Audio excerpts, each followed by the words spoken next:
Hey everybody, welcome back to the political support group. I want to invite you on a journey into madness. The question has been on my mind about whether what we're seeing in politics today is a cult, okay?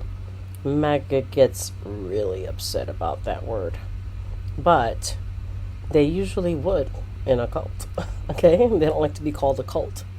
So I want to share with you this video. I'm going to clip it up because I don't want to get a copyright strike, but it is from Real Stories, and it is about Charles Manson. And I watched some of it today, and I said, stop, you have to react to this thing. So here we go.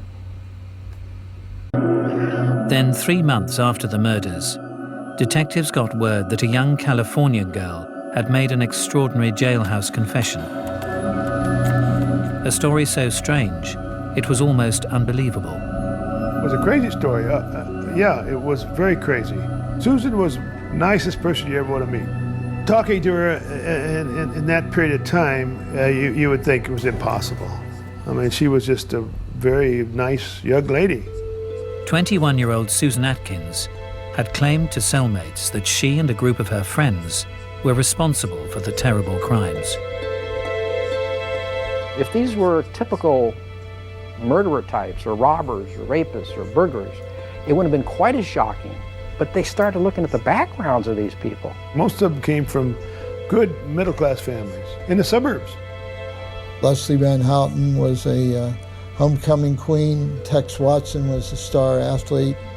Patricia Krenwinkel sang in the church choir. At one time she wanted to become a nun. These seemingly all-American kids had become unrecognizable to their families. She was like a stranger to me. Yeah, and a lot of families feel the same way. I just put a video on there about the young lady that was supposed to tell her parents that she left MAGA, and she was really afraid to tell them. And this is probably what happened when they found out about it. They probably said she's not recognizable anymore, and they were seemingly good people. But that's part of it. You start behaving in ways that are not typical of you. So think about it. Controlled by an unlikely but powerful puppet master. This Charles Manson, this Mephistophelian guru type, who was very charismatic, very intelligent.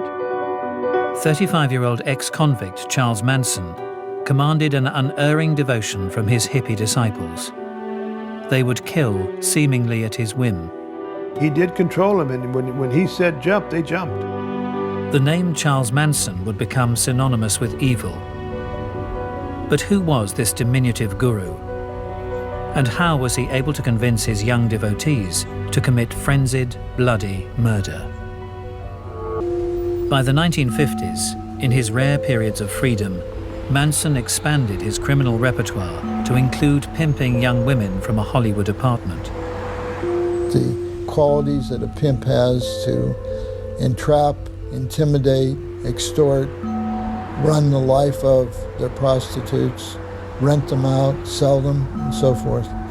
Those are qualities that stood Manson well in his future criminal career. What does that sound like? It is alleged that Epstein sold Trump a girl. It's eerie, isn't it? When you have an individual like Manson who doesn't fear any type of punishment, really, he's a very dangerous individual. If someone beats you with a whip and you love the whip, what's he doing? He's making a fool out of himself. It's heaven right here, Jack, right here.